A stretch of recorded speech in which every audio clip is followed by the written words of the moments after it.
Então, boa noite a todos.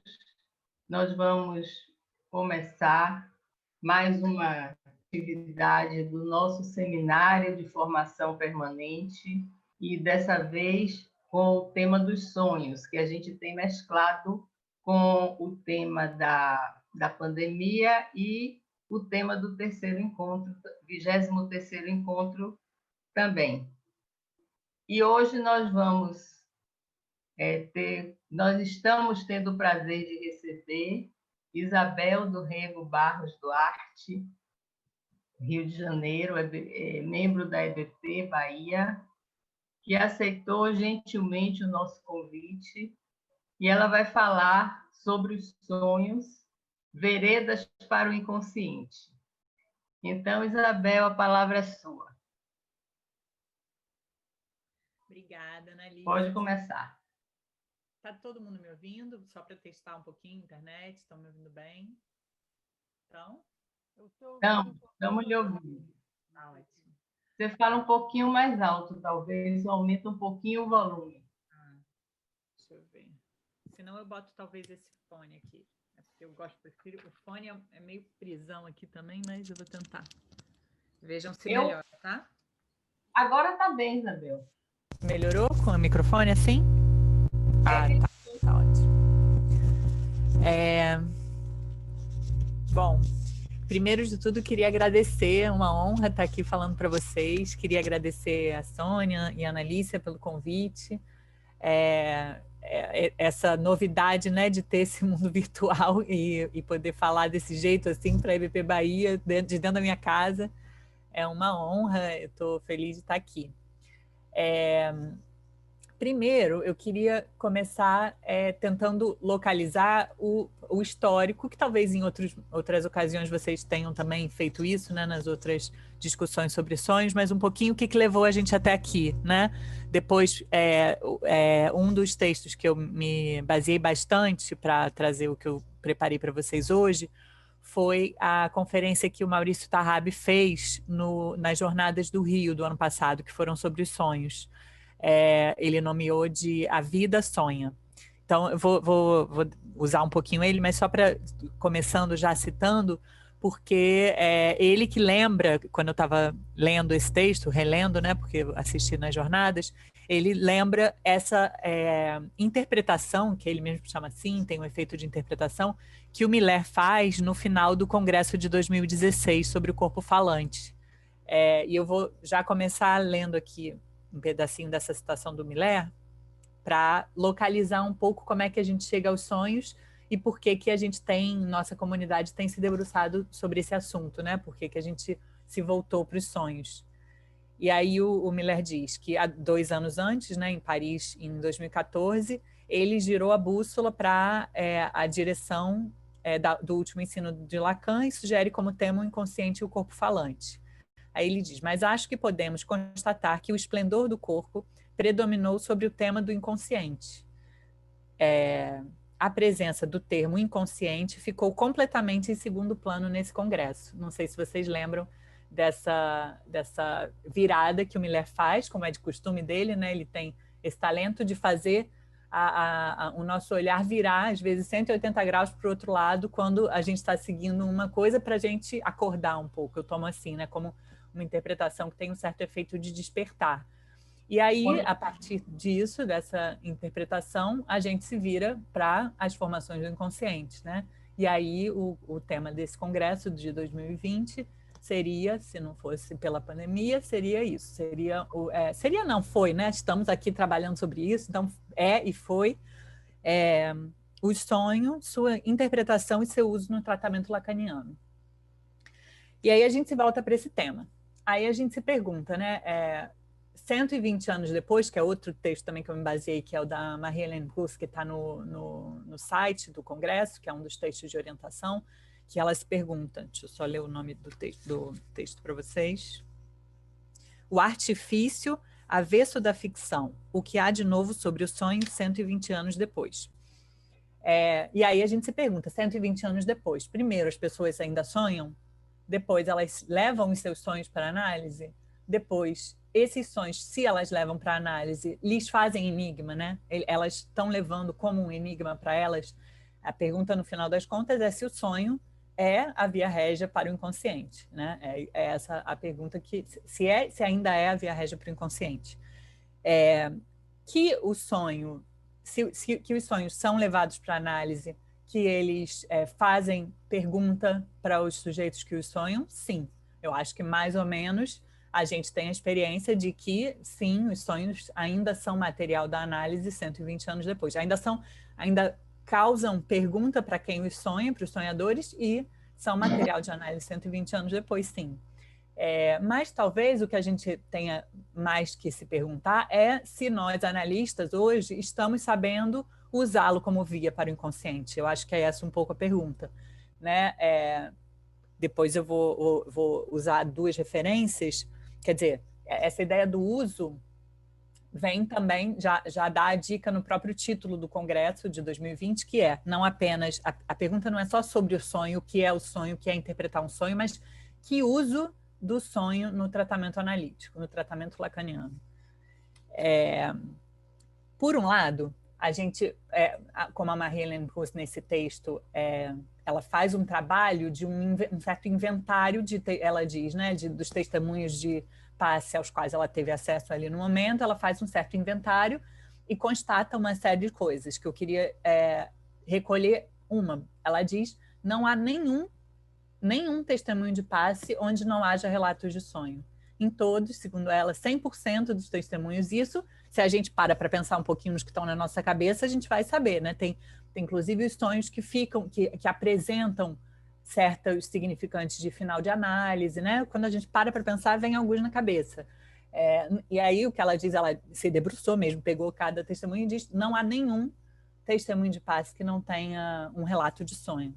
Quer dizer que o sonho permanece um material fundamental da psicanálise, das análises 120 anos depois. E não apenas um material de decifração ou de primeira chegada, digamos assim, a esse mundo do inconsciente, mas um material que, segundo os testemunhos de passe demonstram para a gente, material de acesso ao que a gente também chama de inconsciente real. Um material de acesso ao mais singular de cada sujeito, que é um pouquinho que a gente vai tentar hoje aqui, eu vou tentar passar de um para o outro, né? De uma função do sonho para outra função do sonho. Vamos ver se a gente chega lá. Por outro lado, na conferência do Tahabi, que eu citei, das jornadas do ano passado, ele afirma, será que a gente está sabendo ou podendo escutar os sonhos? Porque, segundo ele, o que ele afirma é que ele observa que tem chegado cada vez menos os sonhos para supervisão. Os supervisandos levam pouco, cada vez menos os sonhos dos seus pacientes. Então, ele se pergunta, a questão não é exatamente que não estão sonhando, a questão é que talvez os analistas não estejam, o que ele aponta, né, podendo tirar a consequência do sonho, né, podendo tomá-los, né, usá-los, né, para usar esse significante do título do Congresso. Ele diz, quase não os trazem, então ele se pergunta se os praticantes, os analistas praticantes estão podendo tirar consequências dos sonhos dos seus pacientes. E aí ele localiza isso em termos de resistência, né? Resistência que, como a gente sabe, é sempre do analista. Ele diz, a cada vez que um paciente não traz demora ou tem um certo deserto de sonhos ali numa análise, o analista pode e precisa se perguntar o que ele está fazendo ou deixando de fazer para que esses sonhos não possam aparecer. Sonhos é o que a gente está se debruçando aqui, mas daria para falar isso das formações do inconsciente de uma maneira geral, né? Por um lado, então, a Marie-Hélène Russe fala que necessariamente eles aparecem, por outro, o Tahabi diz não estão aparecendo nas supervisões. Só que essas duas afirmações não são nem um pouco contraditórias, né? É justamente a constatação de que os sonhos são centrais e determinantes, ao mesmo tempo a pergunta sobre a resistência do analista em tomar como central algo do material que leva ao inconsciente. E essas duas, que eu estou botando uma do lado da outra, da Bruce e do Tahabi, elas levam a gente a duas afirmações de base, que eu tomei um pouco assim. É que sim, o sonho é uma via para o inconsciente. é uma via para o inconsciente, decifração, e também é uma via, como ela pega pelos testemunhos de passe, uma via para o inconsciente mais singular do sujeito, que aponta para a posição de gozo dele, do inconsciente real. Por outro lado, a outra afirmação de base é que, aí a gente está indo um pouco mais para essa ideia do Tahabe em relação à resistência, que é preciso o desejo do analista para fazer do sonho uma via para o inconsciente. É preciso que o analista possa estar em algum lugar na escuta dele, ou na leitura dele, como a gente vai ver daqui a pouco, para que esse sonho seja uma via para o inconsciente. Não é automático, né? É preciso um desejo do analista. Mas então, se a gente se dá conta de que os sonhos estão em voga ainda, por que será que a gente insiste tanto em dizer que tem alguma coisa, ou no próprio título da Bruce, que também nos orienta muito, que tem alguma coisa de nova em como a gente pode tomar o inconsciente hoje, 120 anos depois. Por que a gente insiste que tem um feeling de que tem alguma coisa de novo? Senão a gente não estaria também aqui se debruçando tanto sobre isso. E aí eu fiquei, eu fiquei me perguntando sobre essa frase, talvez a mais clássica de todas, de Freud sobre os sonhos. E olha que tem muitas clássicas dele sobre o sonho, mas essa, que o sonho é a via régia para o inconsciente. Né? Essa frase todos conhecemos muito. E aí, segundo isso que a gente está dizendo até aqui, sem dúvida, o sonho e o inconsciente são... já sabemos que orientam uma análise, que não é possível prescindir disso. Por exemplo, os testemunhos de passe demonstram, né? Não é possível prescindir do inconsciente e nem do sonho como uma formação do inconsciente especial, digamos assim, né? Presente em todos os testemunhos de passe, como a gente viu. Talvez, então, o que a gente possa questionar ou torcer ou se perguntar sobre as análises 120 anos depois é sobre o termo via régia, que é o que eu queria pensar com vocês e trabalhar aqui hoje. Se sonho e inconsciente estão garantidos, digamos assim, são imprescindíveis numa análise, será que, por outro lado, a gente pode contar com a via régia como algo garantido hoje? Não só numa análise, mas vias régias de maneira geral. Nesse nosso momento, né, das quedas das autoridades, será que tem muita diferença entre as vias que são percorridas por reis ou as vias que são percorridas por plebeus? Né? Essa é a pergunta. Será que via régia é algo garantido? Se a gente pensa na via régia para o inconsciente, a gente vai imaginar, pode imaginar que essa via régia ela é pavimentada numa análise dos S1, dos significantes mestres de cada sujeito. Né? Isso seria uma via régia que o sonho desvelaria esses S1 e daria o caminho das pedras em direção ao inconsciente. Mas é justamente isso que a gente está questionando quando, em alguns casos de alguns sujeitos, esses significantes... Eu não quero... Estou cuidando para a gente não criar um mundo em que há a direção onde há o S1, onde há os significantes mestres, onde a gente seguirá o caminho da decifração, e um mundo onde não há. Não é isso. Pelo menos não é assim que eu penso, que eu tomo. A minha ideia é que esse caminho pavimentado de S1, esse caminho dos significantes mestres, ele não é garantido. Tem alguma coisa nessa ideia do sonho ser a via régia para o inconsciente que tem uma certa ideia de garantia. O sonho e o inconsciente estão garantidos, mas a via régia não está garantida. Então, a gente tem que se virar com o fato dela não estar garantida. Esses significantes, eles vão contar a história do sujeito, eles vão vão falar das verdades do sujeito, vão dar os elementos para a montagem da fantasia, de alguma maneira. E são esses significantes que vão se oferecer à decifração, que é uma das maneiras, uma das tomadas do sonho em análise, né? Pela via da decifração. Então, o trabalho de decifração e de desconstrução dessas verdades que vão aparecendo, sem dúvida faz parte das análises, mas, de novo, eu repito, né? O que a gente pode se perguntar é se eles são garantidos. E aí, pensando nisso, assim, quando essa frase me vem imediatamente da Via Régia sobre os sonhos, quando eu fui chamada para trabalhar os sonhos, eu lembrei de um trabalho que eu escrevi no ano passado, em 2019. Eu queria só contar para vocês esse parênteses para tentar explicar como é que eu me interesso por isso e cheguei até aqui, né, para falar de Via Regia. Um trabalho que foi feito no enquadre de uma atividade de intercâmbio lá da Seção Rio, que se chama Leituras em Cena, que é uma atividade que a gente criou, que era para discutir psicanálise e arte política no diálogo com peças de teatro, de leituras de peças de teatro.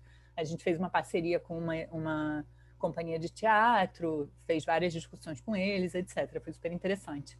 Mas nesse trabalho, que eu quero trazer outra coisa, esse trabalho eu falo por causa de uma contingência de um dia de um evento que foi cancelado lá no Rio por causa de uma inundação de chuva, que vocês devem ouvir falar do problema que o Rio de Janeiro tem com as tempestades e com as inundações, onde tudo na cidade teve que ser cancelado porque caiu um teto de um túnel numa via principal da cidade e a via ficou bloqueada.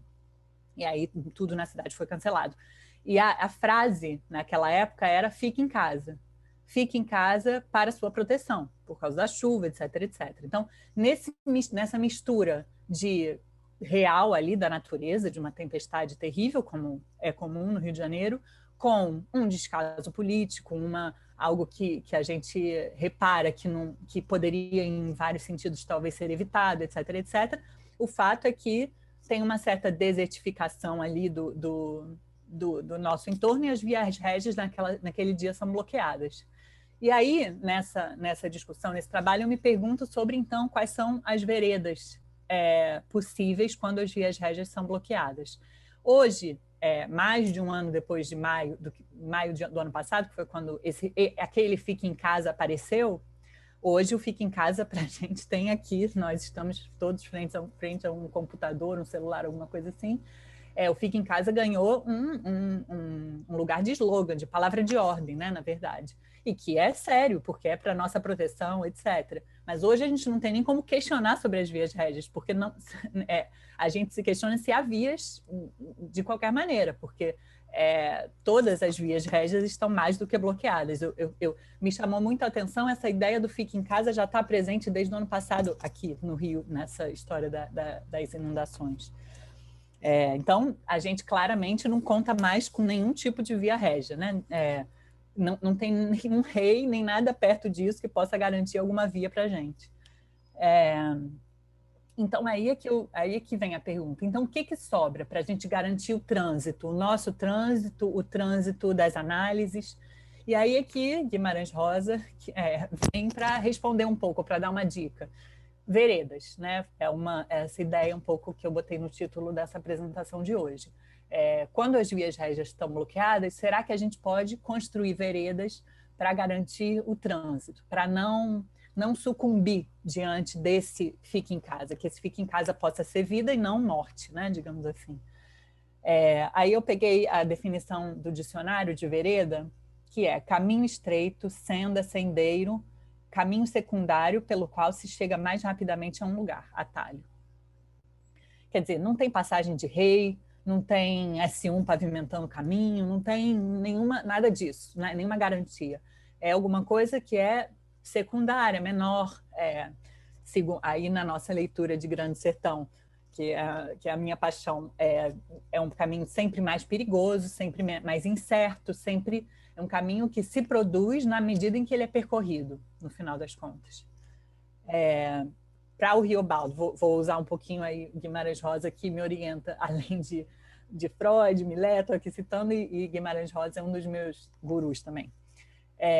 Para o Riobaldo e para os diferentes bandos que ele vai fazendo parte, o caminho dos reis não existe, é totalmente vedado.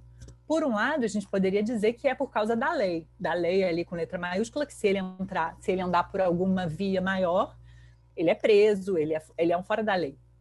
Mas, na verdade, quando a gente vai lendo o livro, a gente se dá conta que não é exatamente com quem ele se depara, não é com a polícia, é com o bando do Hermógenes, esse que é preciso ser vingado, etc. E para eles conseguirem primeiro sobreviver e depois porque se ficar o bicho come, se correr o bicho pega, se ficar o bicho come.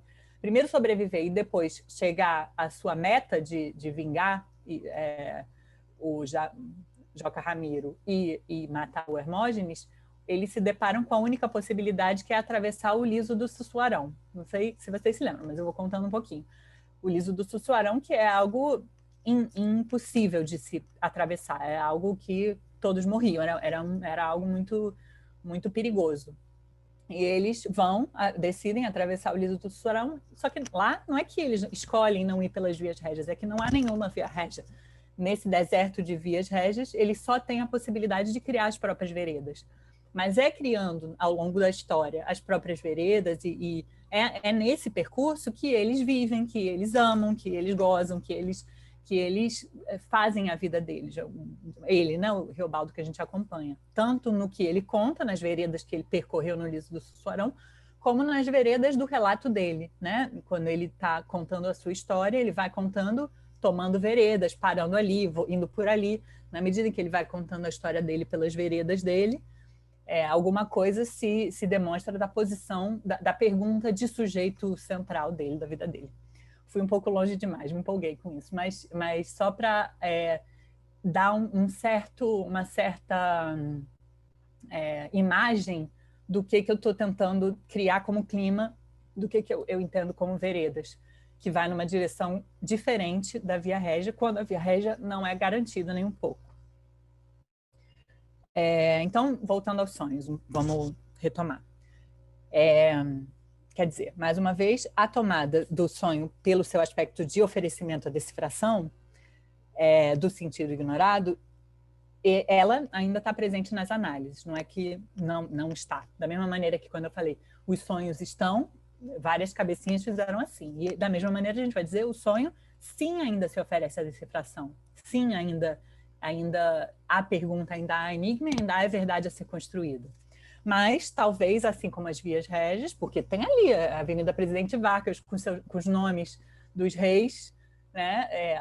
As vias régias da Bahia e do Salvador eu não conheço tão bem, mas as daqui estão aí, mas elas não estão nem um pouco garantidas. Se cai um pedaço do túnel, elas podem ser bloqueadas, a gente não pode sair de casa, então elas estão sem uso. Mas então,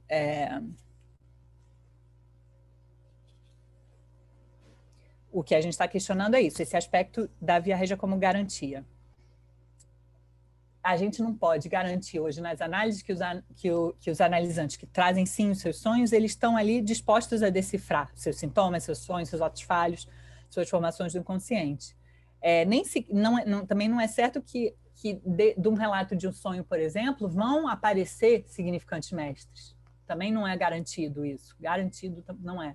E nem sequer é garantido que vão fazer do sonho um relato. Então, tem com uma certa precariedade que a gente vai ter que tomar, por um lado, uma precariedade que a gente vai tomar esse uso do sonho, por outro lado, na ponta, né, digamos assim. É de ponta, mas ao mesmo tempo com uma certa precariedade. Então, a gente pensa quais são as veredas que vão permitir o trânsito de uma análise. Já que é o desejo do analista que vai sustentar isso, de alguma maneira vai ser, talvez, o que aponte o caminho de alguma vereda tenha que ser sustentado pelo desejo do analista. A Marie-Hélène Kuss, nesse texto também, ela opõe os termos freudianos. Por um lado, via régia, que ela toma também, e do outro lado, umbigo.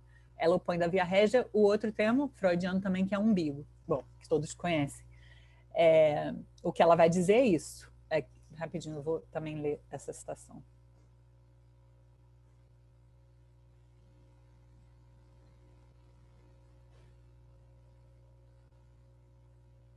O sonho é interpretável de acordo com algumas regras de decodificação, que respondem essencialmente à metáfora e à metonímia, portanto, à substituição.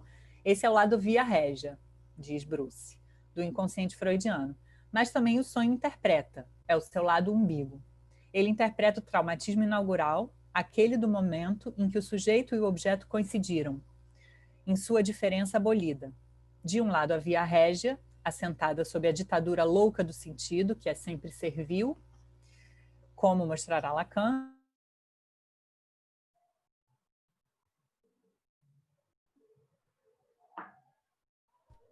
Dirá Lacan. Quer dizer, aqui a gente já consegue ler um pouquinho essa oposição que é da via régia e do umbigo, que ela aponta entre o inconsciente decifração e o inconsciente real, né? Um que leva aos significantes mestres que vão montar a fantasia do sujeito, e o outro que vai apontando de alguma maneira para a posição de gozo. Eles não são opostos, né?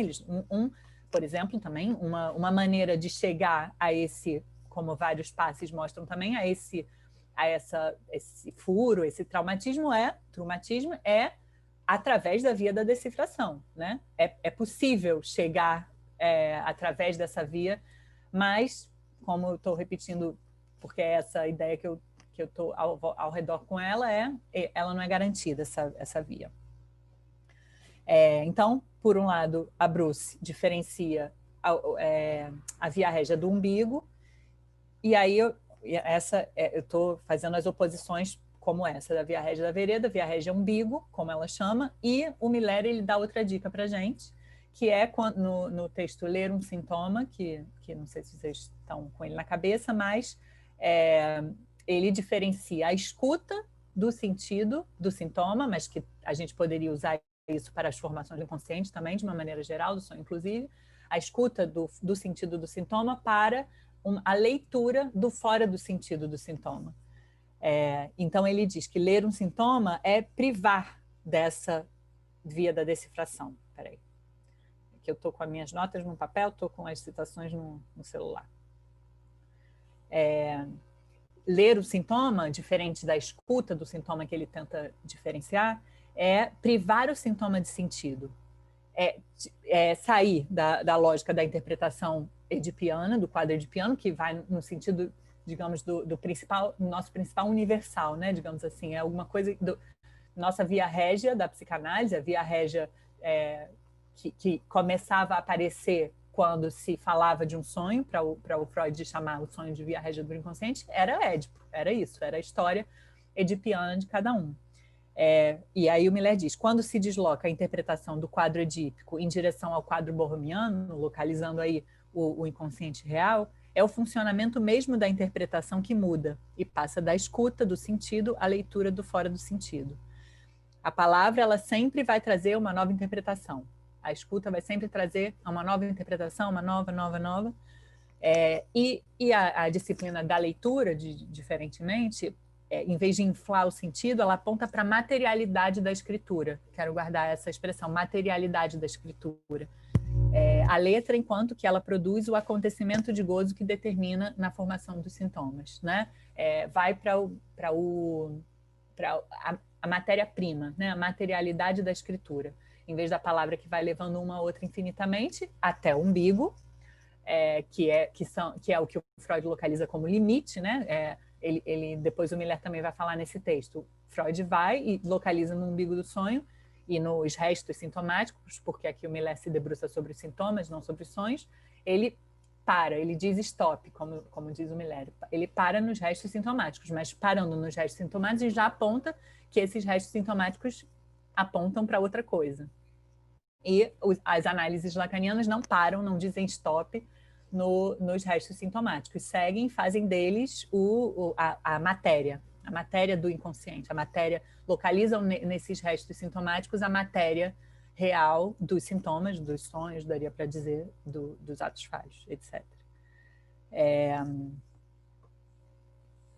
Então, para o que Freud é resto, limite, umbigo, o Lacan localiza como sendo a matéria das formações do inconsciente, que aponta para esse encontro traumático entre o corpo e o significante, que é o furo do traumatismo, né? O traumatismo.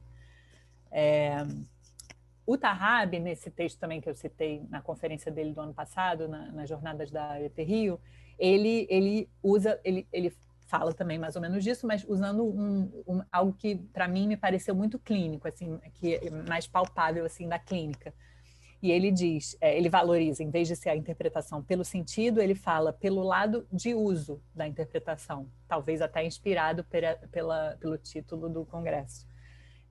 No sentido das consequências que o sujeito pode extrair daquela formação do inconsciente.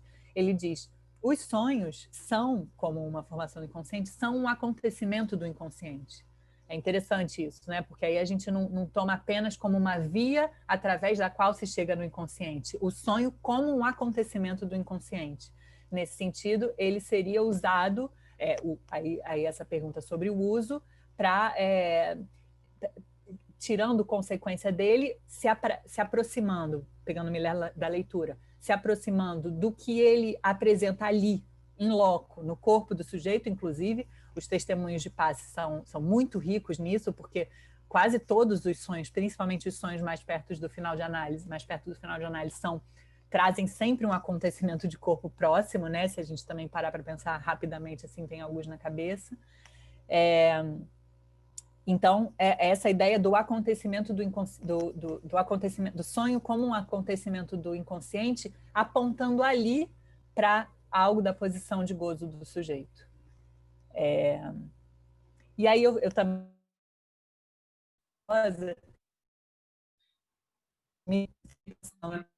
se ele nomeia a grande obra dele de Grande Sertão Veredas, é porque ele bota as veredas no centro gravitacional da obra, né? Quer dizer, é isso. Tanto as veredas do relato, do conteúdo do relato do Riobaldo, como as veredas da fala dele, as veredas lá do Liso do Sussuarão e as veredas do relato dele. Por exemplo, ele não nomeou de Grande Sertão vingança, como meta lá, quando ele vai vingar, vai matar o Hermógenes, etc, etc. Ele não nomeia pela meta, por onde se chega, né? Não é Grande Sertão vingança, é Grande Sertão veredas. O que ele valoriza, o centro do romance são os caminhos que são feitos na medida em que eles são percorridos. E aí eu fiquei pegando isso, essa dica do Tarrabi sobre o uso. Eu encontrei também no site do Congresso de 2020, do sonho, uma citação do Freud, que eu achei muito interessante, que ele dá uma dica um pouco sobre isso, sobre o sonho como o que ele diz é o sonho como ato. Eu não conhecia essa citação e peguei agora. Ele vai dizer assim, temos feito a suposição adotada como postulado de que mesmo esse sonho ininteligível deve ser um ato psíquico inteiramente válido, com sentido e valor que podemos utilizar na análise como qualquer outra comunicação. Eu achei essa citação muito interessante, porque ele vai dizer, o que ele diz é que o sonho, mesmo enquanto ininteligível, quer dizer, o sonho, mesmo sem que precisemos percorrer, encontrar o sentido dele, enquanto ele ainda está em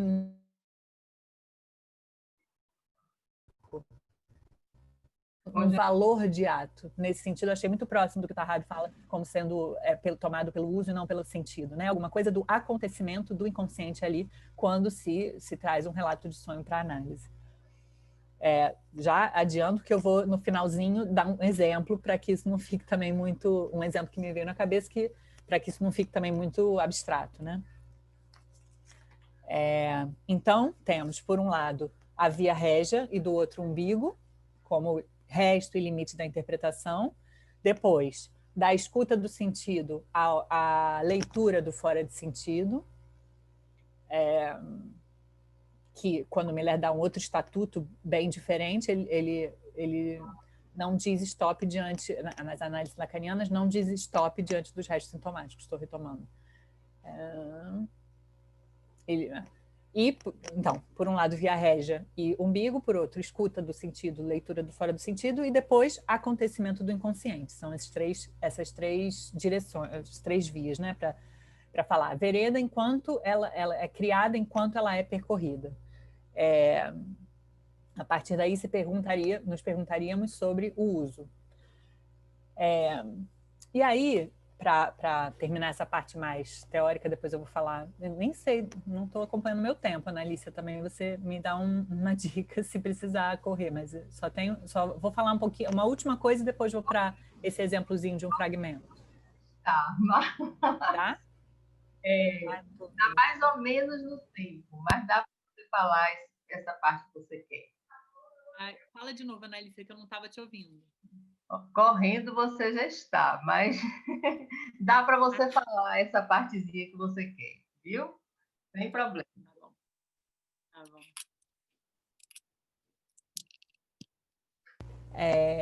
Então, o Tahab, nessa conferência, ele cita uma passagem da tempestade. Achei até interessante, porque eu estava falando da tempestade do Rio e de como as inundações tamparam as vias rédeas, né? Mas ele fala da tempestade de Shakespeare, ele usa essa citação: somos feitos da madeira de nossos sonhos. E aí ele interroga que madeira é essa.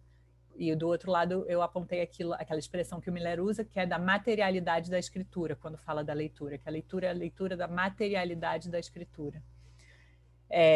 Então vamos seguir um pouco por essa vereda agora. O Tahab, ele cita Lacan no Seminário 16. Eu vou pegar essa citação do Lacan a partir do Tahab, tá? Então começa assim, Lacan, no Seminário 16. Quando interpretamos um sonho, o que nos guia não é certamente o que quer dizer isso. Então, o que quer dizer isso estaria do lado da interpretação, decifração, da significação do sonho, dos elementos do sonho, né? Estamos aí, o que quer dizer isso? É talvez uma primeira pergunta. Mas o que o Lacan diz, não é isso que nos guia. Ele segue, diz, tampouco nos guia a pergunta o que ele quer para dizer isso. E aí apontaria essa segunda parte para uma certa intencionalidade do sujeito sonhante, né? Sobre a enunciação dele, o quanto que, ao relatar um sonho, ele dá as dicas do seu desejo inconsciente, de uma certa demanda transferencial ao analista também. Isso Freud explora muito, né? Como os sonhos trazem uma certa... botam o analista num certo lugar transferencial e constituem muitas vezes uma certa demanda ao analista. Essa segunda parte, né? O que ele quer para dizer isso, também apontaria um pouco para a relação, apontaria para a relação do sujeito com o outro, daria dicas sobre isso, né? Sobre o sujeito diante do outro, sua demanda, sua enunciação.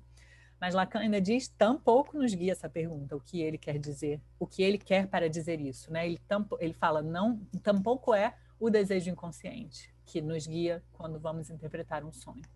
Aí a terceira parte da citação. O que nos guia ao interpretar um sonho é o que é que, ao dizer isso quer. Então, não é o que isso quer dizer, não é o que quer dizer isso, né, a significação, não é o que ele quer ao dizer isso, que o sujeito, o desejo inconsciente, é o que é que, ao dizer isso quer, apontando para esse isso, né, que a gente poderia botar com letra maiúscula.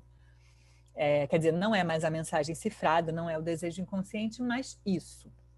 E o que isso quer é gozar, né? Tô pegando um pouco também a arrumação que o Tahab faz, estou aproveitando a arrumação que ele faz. A gente suporia, então, que deixa eu pegar de novo aqui a citação, ao dizer isso quer, é que no próprio dizer,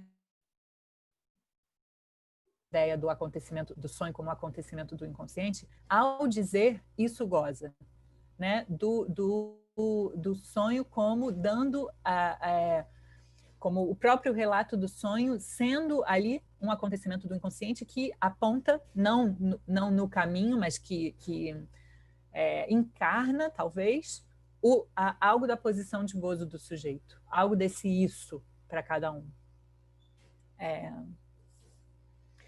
Que no sonho, para além do ciframento do sonho, que apontaria para o desejo inconsciente, tem uma satisfação ali, na vivência da formação do inconsciente.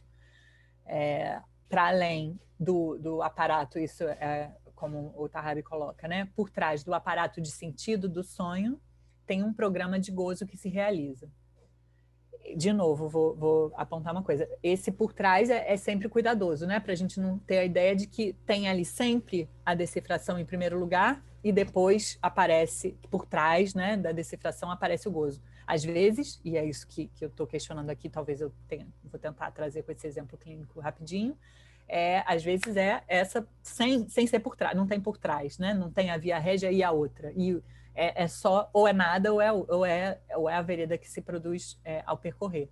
Então, ou por exemplo isso, que os passes não nos levem a pensar que é preciso todo 1000 anos, muitos anos de análise de decifração para depois chegar naquele momento final em que algo se apresenta por trás da decifração. Não necessariamente. Essa é toda a pergunta que eu estou fazendo, que não necessariamente é garantido. É preciso que a gente possa incluir essa leitura, como diz o Miller, leitura do fora de sentido, em todos os momentos da análise, né? Que o sonho possa trazer essa pergunta sobre o uso em alguém que está recém-chegado, por exemplo, que a gente possa ter isso na cabeça, não importa em que ponto da análise se esteja, porque muitas vezes é a única via que a gente tem para percorrer. Então é isso. Não sei, a Analícia falou que eu fui rápido demais, não sei se deu para acompanhar um pouco. Vou tentar trazer. Deu, com certeza. Agora queremos ouvir o seu exemplo clínico. Tá.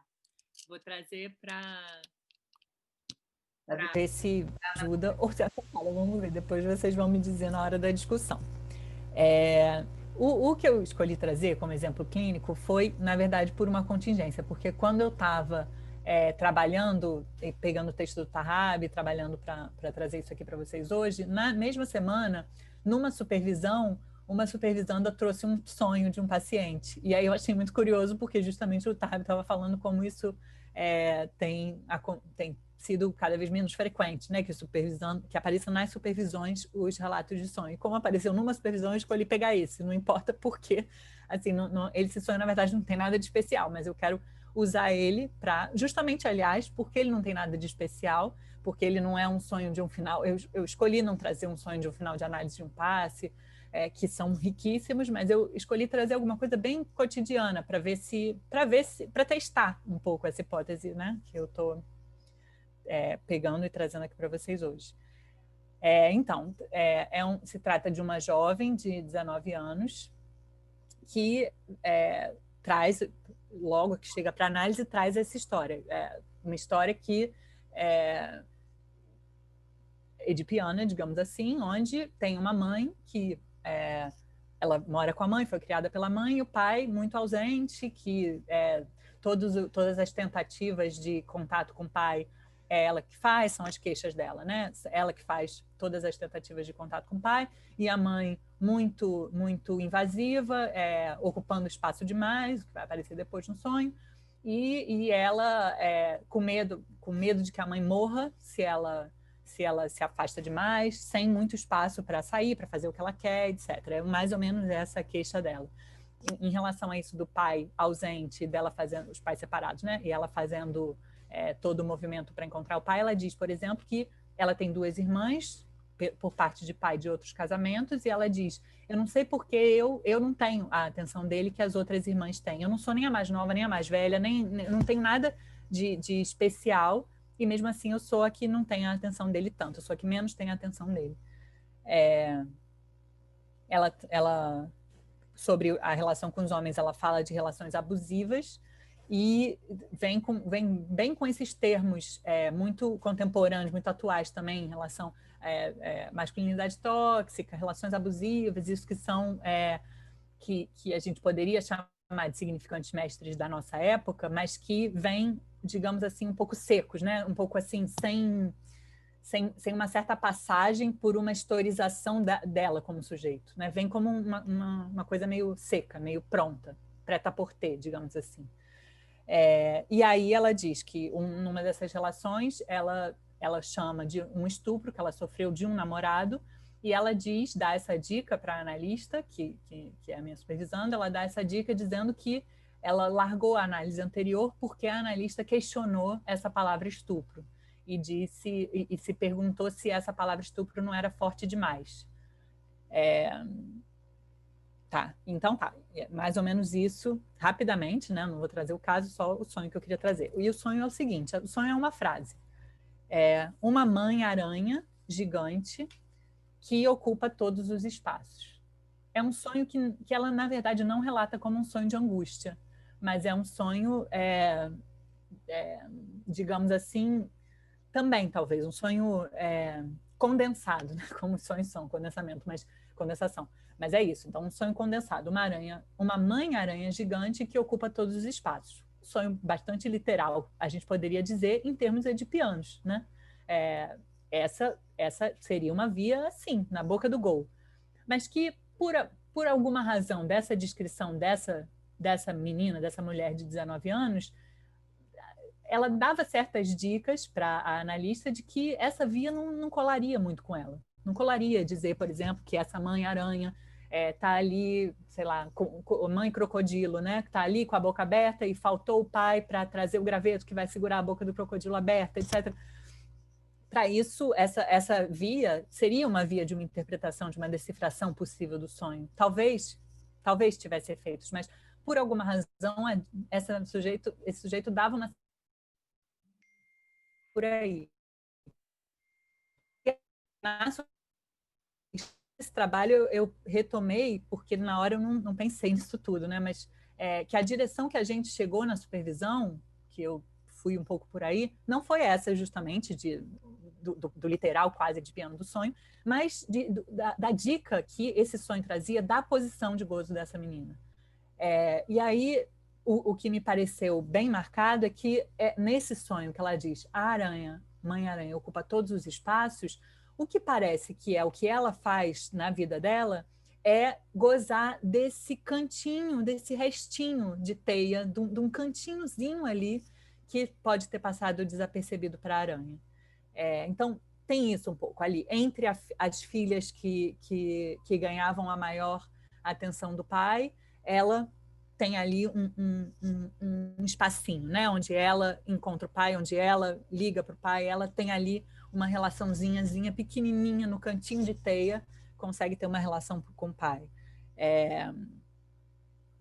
No que sobra, né? No que sobra da relação com as duas irmãs.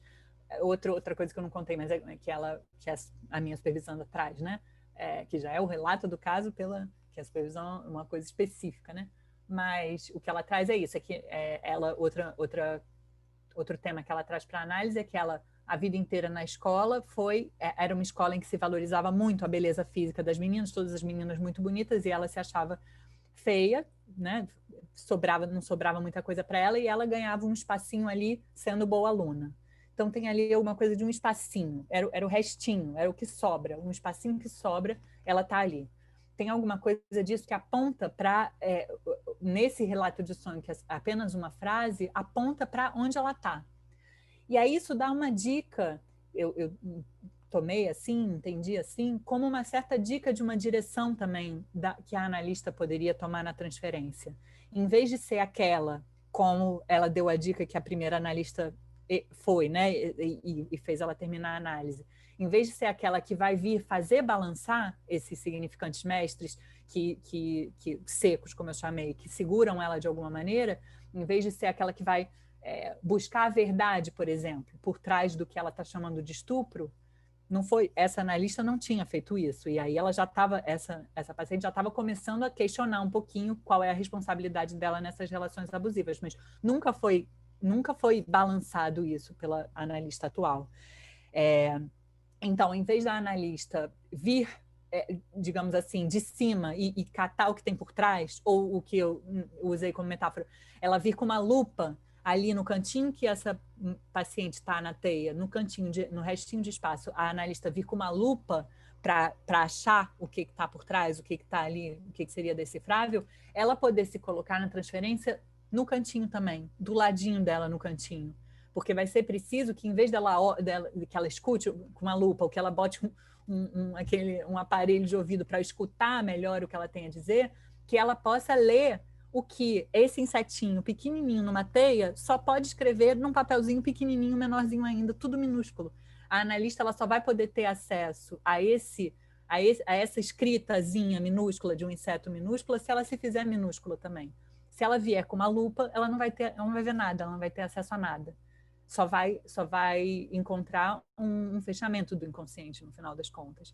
Então, eu não sei se esse exemplo ajuda ou atrapalha, porque eu não sei se parece muito, muito do nada que eu tirei isso. Eu tentei trazer os elementos que me fizeram pensar um pouquinho nisso do caso.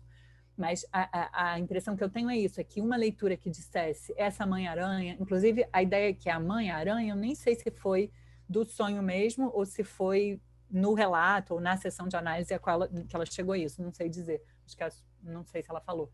Mas claramente tem alguma coisa aí que daria para seguir edipianamente, mas que talvez não colasse.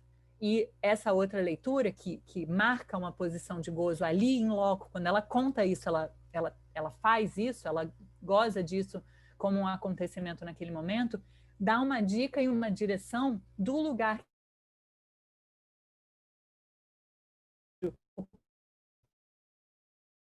minúscula do lado desse inseto nesse cantinho de teia para poder ter acesso a alguma leitura, do que alguém que vai poder fazer balançar os significantes mestres para chegar ao que estaria por trás. Enfim, não sei se esse exemplo ajuda ou não, depois vocês me dizem agora no debate, mas é isso que eu queria trazer para vocês. Não sei se eu me excedi do tempo, mas vamos lá. Agora vamos discutir, vamos conversar. Muito obrigada, Isabel. Uma grande pesquisa com comunicações assim muito interessantes, bastante clínicas, que nos fazem pensar, né, e refletir sobre as veredas do sonho, veredas para o inconsciente. E a gente tem a possibilidade de receber perguntas pelas mãozinhas levantadas através dos participantes ou pelo chat e YouTube, para o que Rogério Barros e Marcelo Magnelli me ajudam bastante, né? Então, enquanto não tem mãozinha ainda, eu pergunto no chat ou no YouTube se tem perguntas, ou questões, ou comentários. Enfim. Ana, temos sim. Boa noite, Isabel. Boa noite, Marcelo. Temos perguntas sobre referências, as referências que você cita na sua fala, sobre qual seria o capítulo do seminário 16, quando você faz a citação, né, sobre o isso, né?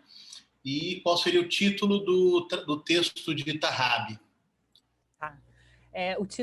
O texto dele não está publicado, foi uma conferência na jornada do ano passado do Rio, não sei se vai ser publicado, agora eu não tenho total certeza, mas eu tive acesso a esse texto assim, ele me mandou e tudo, não tem uma referência, só essa que foi da jornada, não sei se será publicado talvez.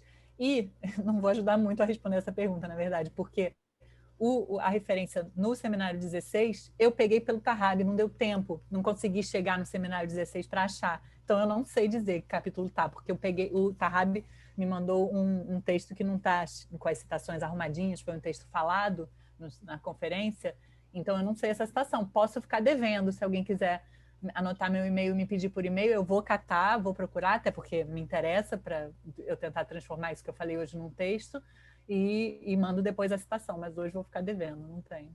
Você pode mandar para mim, Isabel. Ah, tá bom. E tem Diná Cleve, acho que é uma convidada sua, né? Pode falar, Diná. Oi, Bel, tá dando para me ouvir? Briguei aqui hoje o dia inteiro com esse fone. Não, estava pensando que você estava falando do deserto, né, por conta de trazer pouco os sonhos, né?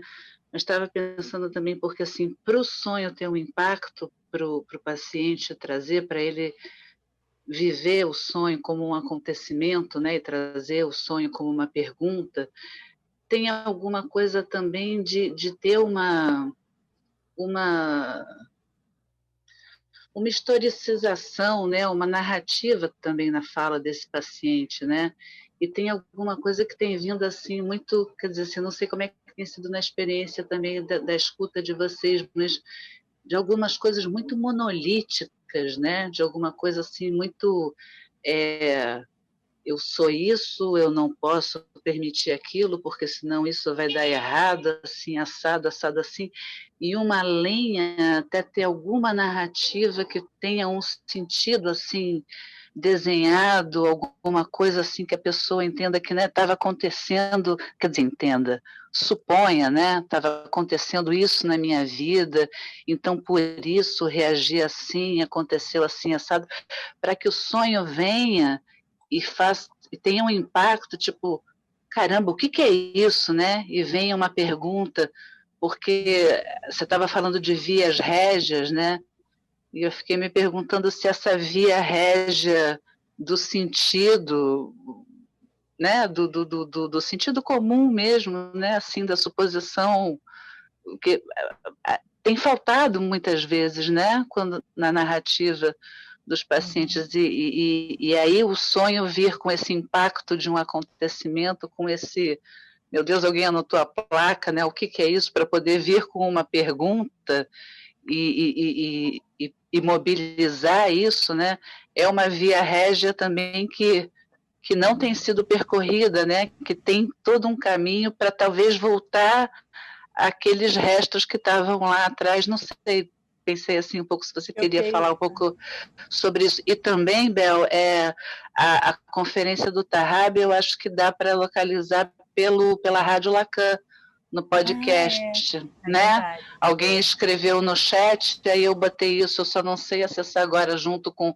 Se eu tentar pegar agora, eu acho que eu caio aqui, né, do Zoom, mas eu acho que depois você pode passar, né? Porque dá para, por escrito não, mas ouvindo, né?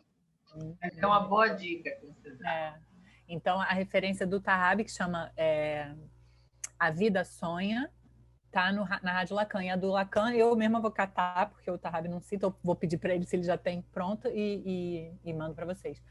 Mas, voltando a isso, Dina, que você estava falando, justamente, eu acho que nessa, né, tudo isso que eu estava falando, né, da dificuldade que se chegue, de se achar um sonho que venha já com uma pergunta, como você estava dizendo, você usou uma palavra interessante, que eu acho que talvez até sirva como mais uma referência dessas que a gente fez que eu fiz hoje um certo inventário, né, do umbigo, da leitura e do uso e do acontecimento. Que foi monolítica, você falou, né? Como algumas coisas vêm meio monolíticas. Eu acho interessante, porque a outra referência que eu tenho para mim, monolito, imediatamente me vem o Kubrick e aquele monolito com os macacos no 2001, Odisseia no Espaço. Para mim, essa palavra, imediatamente me vem essa imagem. E eu acho uma boa imagem do que é esse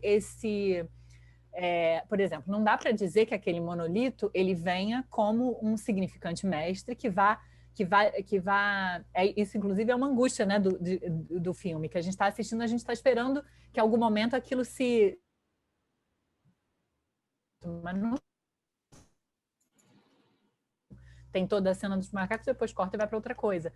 Como é que a gente toma esse monolito, ou um sonho que pode se apresentar monoliticamente, como apenas um furo? É isso um pouco, eu acho, que o Tahab fala quando ele fala do acontecimento, e o Miller, quando fala da leitura do fora de sentido.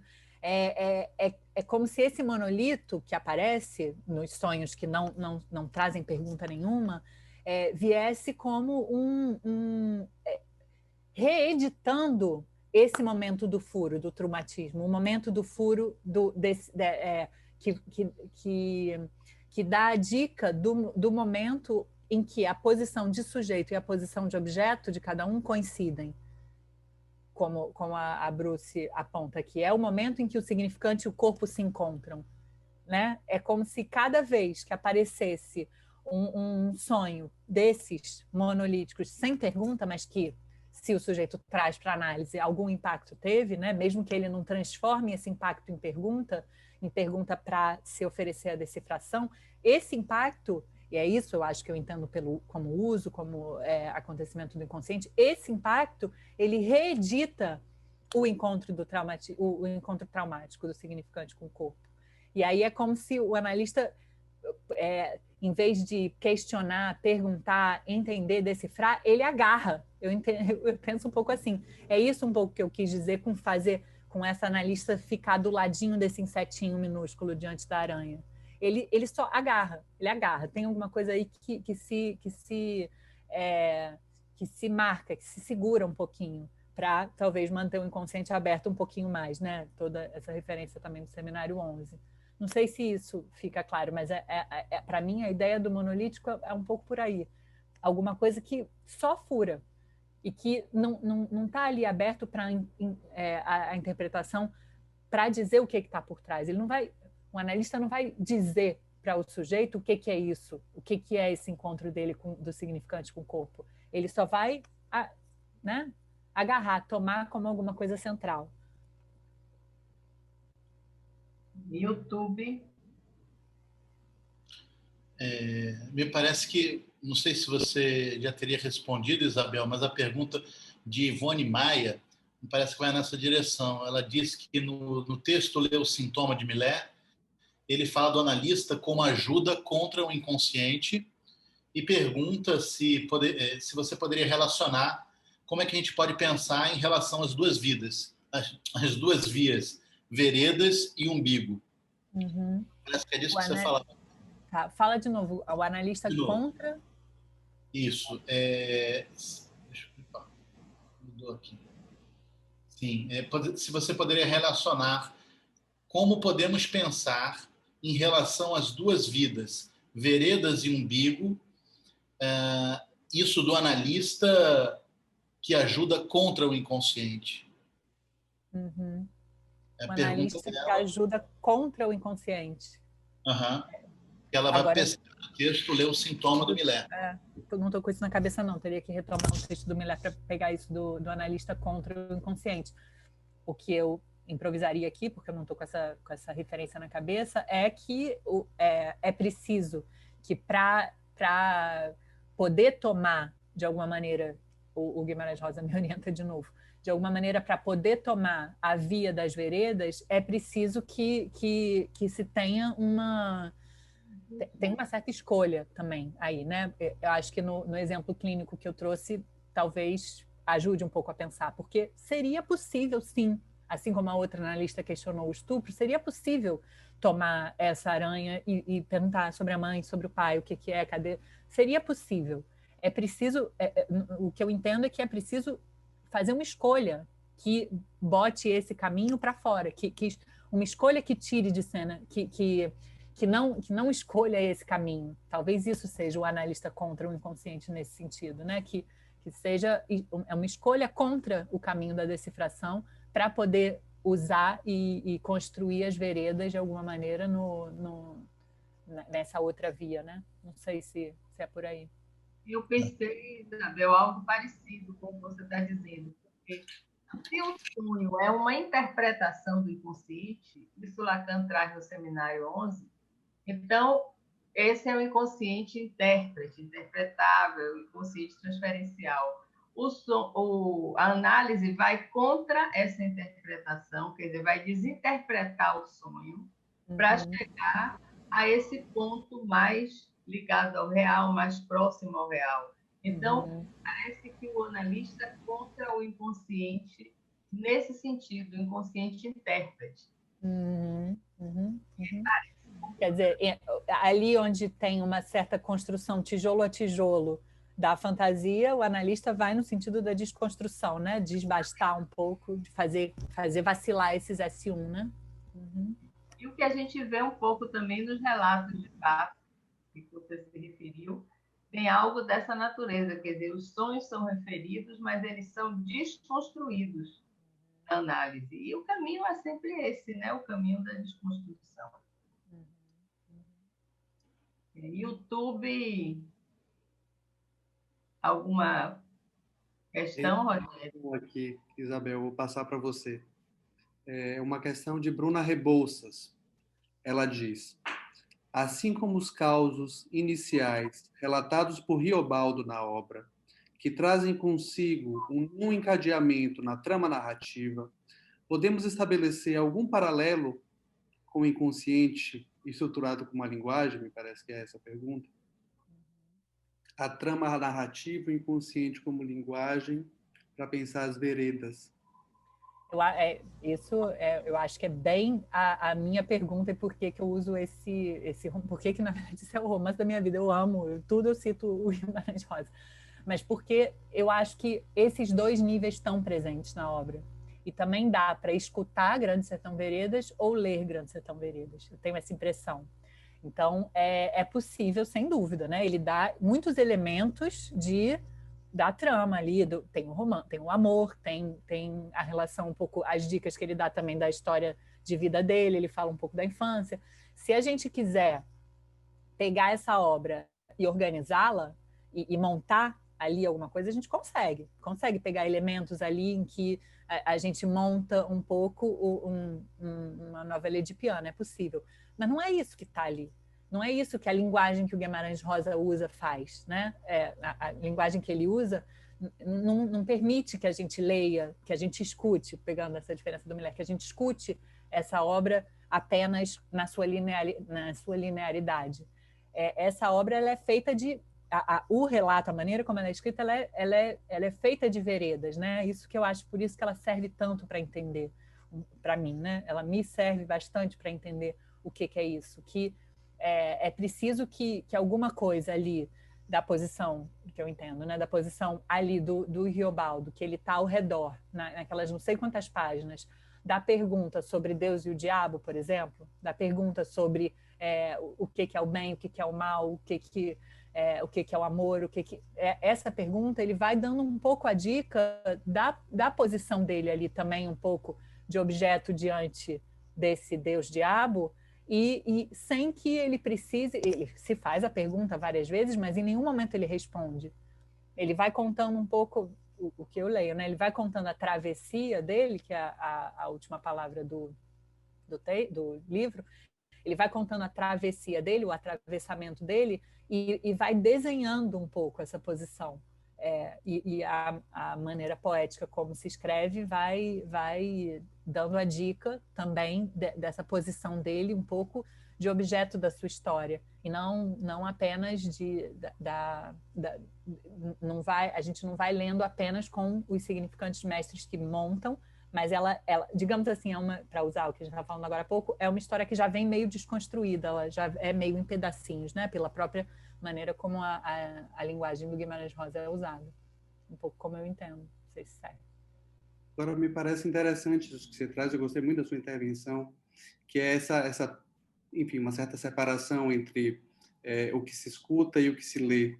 Né? Me lembrou, obviamente, na fala de Miller, né? Então você pegou aí a referência exatamente.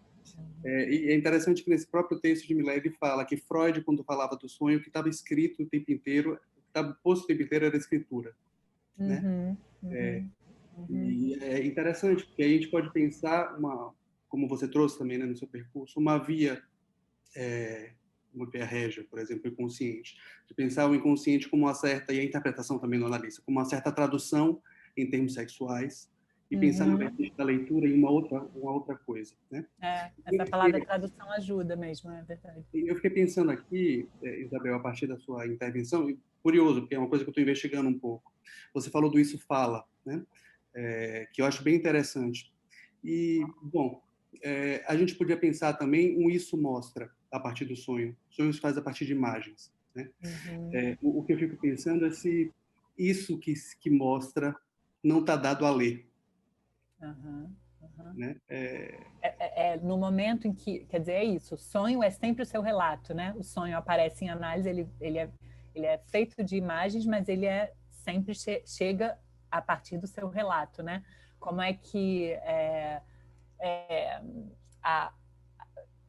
as imagens são lidas, digamos assim, né? A pergunta sobre o isso é tomar mesmo as imagens relatadas na pergunta sobre a materialidade da escritura, que é a expressão que o Miller usa. Que cada imagem, ela vai... A pergunta não é o que está por trás dela, o que ela quer dizer, mas de que ela é feita. Né? Isso é que eu acho interessante, porque aí a gente vai quase dizer que essa imagem, as imagens do sonho tomadas por esse ponto de vista, são feitas de letras. Né? É um jeito esquisito de dizer, mas é isso. Em vez de a gente ir pela via do imaginário, das imagens, a gente tomaria as próprias imagens como matéria-prima, tendo letras, digamos assim. Inclusive, vários passes trazem isso, né? Tem vários que trazem. Eu tô sempre falando que tem vários, me vem na cabeça, mas eu não estou dando nenhum exemplo porque eu não consigo lembrar de um específico assim para poder trazer para vocês agora. Também não preparei isso, mas um que me veio na cabeça é aquele que é homo no final, né? São letras. Tem vários que trazem letras, né? Um sonho de final de análise que traz letras também. Eu acho que é quando isso se declara, digamos assim. Todos os sonhos... Esse da aranha, ele é letra também, nesse jeito que eu estou tentando ler. Mas talvez esses sonhos de passes no final de análise, eles deixam isso mais na cara do gol, né? A gente vê isso mais claramente, que o sonho, as imagens do sonho são letras, digamos assim, são feitas de letra. Marcelo, chat.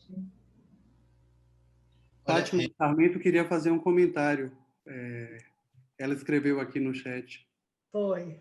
Pode falar, papá. Isabel, é um prazer muito grande, né, tê-la conosco. Gostei muito. E gostei principalmente dessa parte que você trouxe. Eu acho que foi uma fala do Tarrab no Rio, né?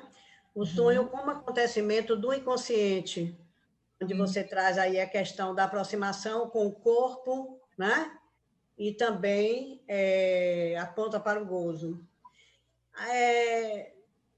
Eu me lembrei de uma aula que a gente trabalhou há pouco tempo no núcleo de psicose, e também porque trouxemos aqui, né, hoje à noite, muitos testemunhos, exemplos, né, de testemunho de final de análise, onde na neurose a gente vê muito bem essa passagem no final do outro para o um, né? Uhum. E aí eu me lembrei do sonho, que a gente trabalhou um pouco no núcleo de psicose, do sonho da Anne Berraud, no Paper 3, onde ela traz um significante varanda, em vários sonhos de angústia, né? E em um determinado momento, claro que como você deixou claro que isso não corre solto, tem a ver com o desejo do analista, tem a ver com as condições favoráveis, com a questão da contingência, né? Então, em um determinado momento, ela vai se lembrar de que ela, aos 4 meses de idade, ela ficou sozinha em uma varanda, dentro do seu berço, né? Abandonada, e ela gritava terrivelmente, os gritos se ouvia de longe, né? E aí mostrando exatamente que nesse momento, né, o imaginário se liga ao real através do significante varanda, e daí resulta o sintoma. Eu achei assim muito interessante para mostrar essa ideia que foi trazida do sonho como um acontecimento do inconsciente e que tem a ver com a questão do corpo e que também aponta para a questão do gozo. E também queria dizer que nesse capítulo, que foi até um capítulo que trabalhamos, eu apresentei esse capítulo, capítulo 20 do Seminário 3, de Lacan, as psicoses, tem algo muito interessante que tem a ver exatamente com o que Rogério trouxe aí, que estava conversando com você. Desde aí do Seminário 3, que o Lacan, baseando-se em Freud, ele vai dizer: as imagens do sonho só devem ser retidas por seu valor de significante, que nada tem a ver com a sua significação. Quer dizer, ele está falando de psicose, de repente ele traz o sonho para mostrar exatamente que não tem nada a ver com a significação, e aí que entra a psicose, onde um significante sozinho funciona muito mais como imagem do que como elemento simbólico. Quer dizer, no Seminário 3, né, ele já aponta para essa questão, para mostrar exatamente que aí são letras, né? Essas imagens devem ser vistas exatamente como letras. Então, era isso que eu queria dizer. Ai, obrigada, Fátima. Você trouxe gostei muitíssimo, viu? Que teve muito a ver com essa aula que eu acabei de dar há pouco tempo no Núcleo de Psicose, que me apaixonei pela aula. Obrigada. Nossa, muito obrigada, porque você trouxe aí um exemplo de passe que me faltou, né? É algo que eu poderia ter puxado, mas aí você completou alguma coisa bem necessária.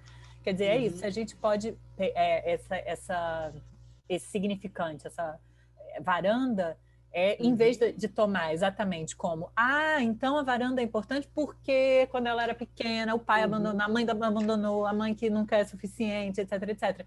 Em vez disso, poder só... isso, um pouco só... em vez de varanda ser o ponto de partida de uma grande decifração, é o ponto de chegada, né? O ponto onde se reativa ou se relembra um pouco alguma coisa desse momento traumático. Exatamente. Não do momento traumático do abandono materno, etc., mas do momento traumático onde o significante encontra o corpo, né? Acho que isso... Exatamente, e o Bozo estava aí. Quer dizer, o imaginário aí se cola, né, no real, e disso vem o sintoma, o TH. Isabel, só que tem a ver com o tema.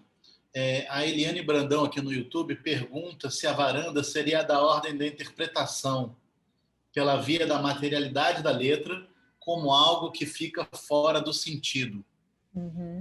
Acho que sim. Nessa leitura, sim. O que eu o tempo todo é isso, quer dizer, poderia se dizer varanda, a mãe abandonou, não sei o quê, mas é isso que a Fátima trouxe. A varanda como ponto de chegada, digamos assim, do final de análise, como alguma coisa que se cerne no real da letra, como alguma coisa que vem, é isso, trazer a materialidade vai nessa via que a Eliane fala, exatamente.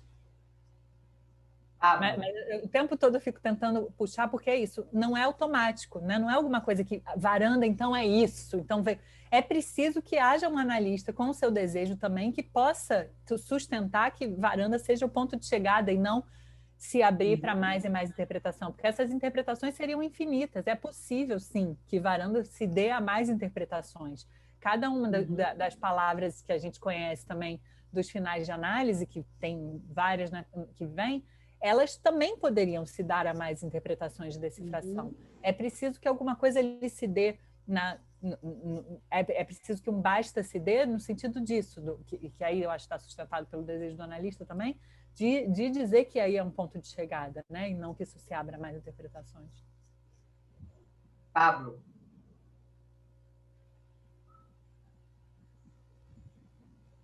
Som.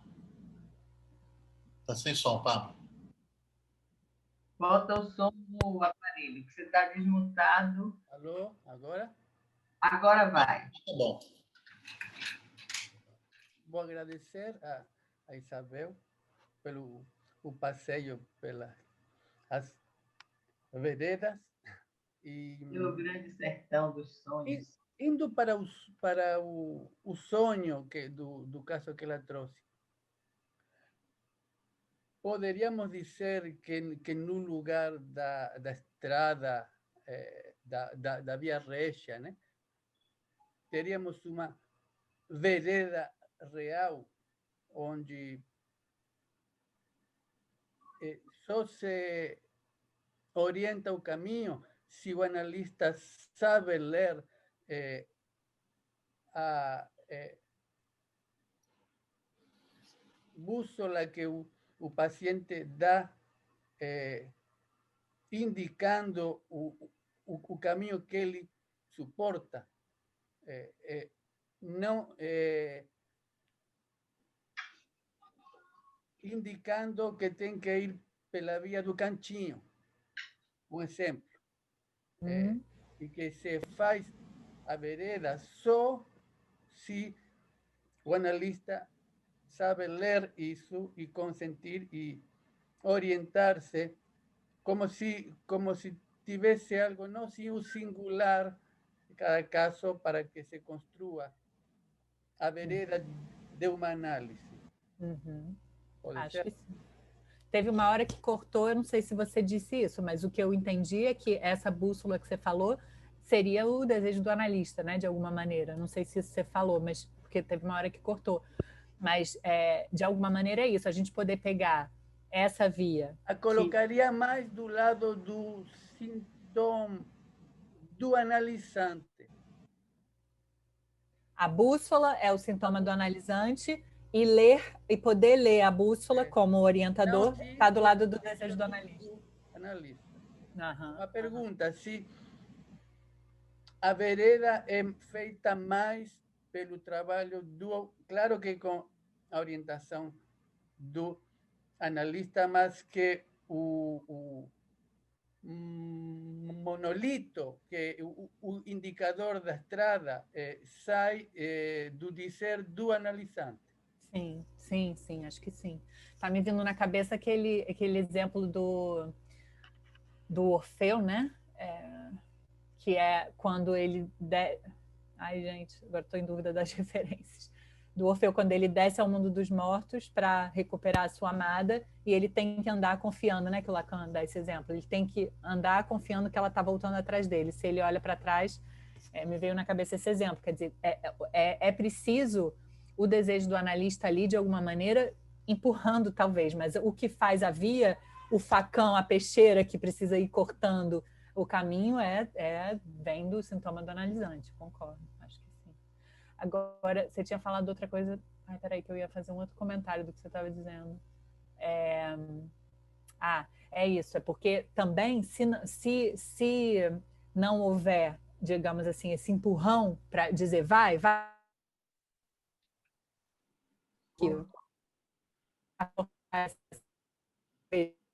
criar essa vereda, e não se encontra a via régia, como no exemplo, como na análise anterior desse sujeito, dessa menina, o que acontece é paralisar, é que não tem caminho possível, né? Não é que é um melhor que o outro, é que um não vai ter. Então, se insiste num caminho ali da via régia que não vai colar, a análise se interrompe, ou o sujeito paralisa, não haverá para onde ir.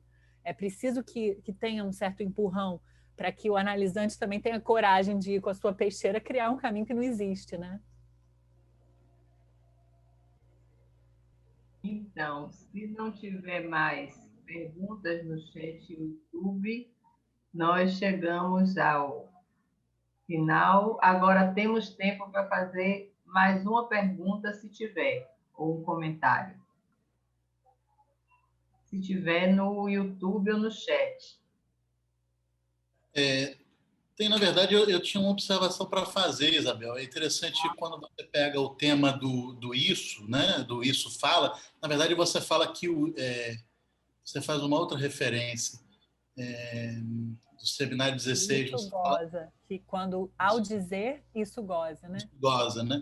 Pensando na noção do isso grodekiano, o isso seria, e Lacan fala no seminário 24, o isso seria, na verdade, o grande outro. Seria a possibilidade de tudo ser dito.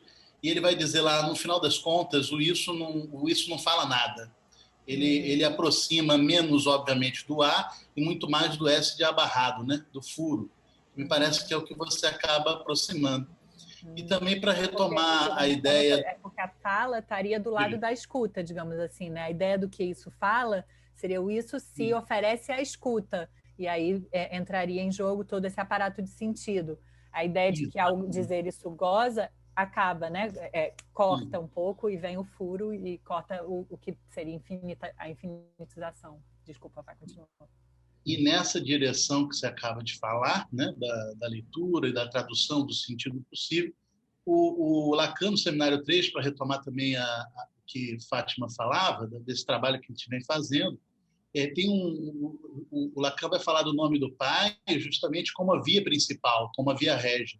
Ele não usa especificamente a via régia, mas ele fala de uma via principal, e eu acho que é daí, enfim, um pouco nessa direção que você vai. Você usou, inclusive, do S1, né, como via régia. E ele vai atribuir ao delírio como um descaminho desse, sendo que, na verdade, ainda o delírio ainda como uma produção de significação, me parece que seria muito mais a função de uma suplência, vinculado ainda à reconstrução de uma via principal, do que propriamente recolher aquilo que resta fora da possibilidade de ser delirado, digamos, né?